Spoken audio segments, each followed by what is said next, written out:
છે મહેસાણામાં અનેક વિસ્તારો કે જ્યાં અત્યારે હાલ વરસાદ પડી રહ્યો છે। મહેસાણા શહેર અને જિલ્લામાં વરસાદ। મહેસાણામાં ગોપી ગરનાળામાં વરસાદી પાણી ભરાયા છે। મહેસાણા જિલ્લામાં આજે સતત બીજા દિવસે પણ વાતાવરણમાં પલટો આપ્યો છે।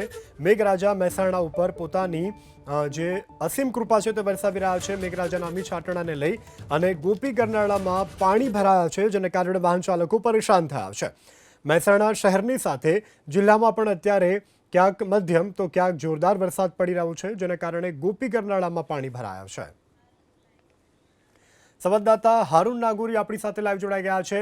હારૂન, હાલ મહેસાણામાં પાણી ભરાવાની પણ શરૂઆત થઈ ચૂકી છે। વાહન ચાલકોને કેવી પારાવાર મુશ્કેલી પડી રહી છે? મહેસાણા જિલ્લામાં બપોર બાદ પડેલા વરસાદના કારણે અનેક વિસ્તારોમાં પાણી ભરાયા છે। હું આપને દ્રશ્યો બતાવવા જઈ રહી છું। મહેસાણાના આ ગોપી નાળું છે, મહેસાણા 1 અને મહેસાણા 2 ને જોડતું આ મુખ્ય નાળું છે। આ મુખ્ય નાળું તળાવની માફક ભરાઈ ગયું છે, જેના કારણે હાલમાં આ બંધ કરવામાં આવ્યું છે। આ દ્રશ્ય છે મહેસાણા 1 અને મહેસાણાને જોડતા આ ગોપી નાળાના। આ જ રીતે બંને તરફનું ક્યાંક ને ક્યાંક નાળું ભરાઈ જતા આ તરફના હું દ્રશ્યો કે હાલ પાલિકા દ્વારા પાણી કાઢવા માટેની તજવીજ હાથ ધરવામાં આવી રહી છે, પરંતુ હજુ સુધી પાણી નીકળ્યું નથી, જેના કારણે આ તરફ લાંબુ ટ્રાફિક જોવા મળી છે। આ દ્રશ્યો છે, લોકો કલાકો સુધી આ રીતે લાઈનમાં ઉભેલા જોવા મળે છે।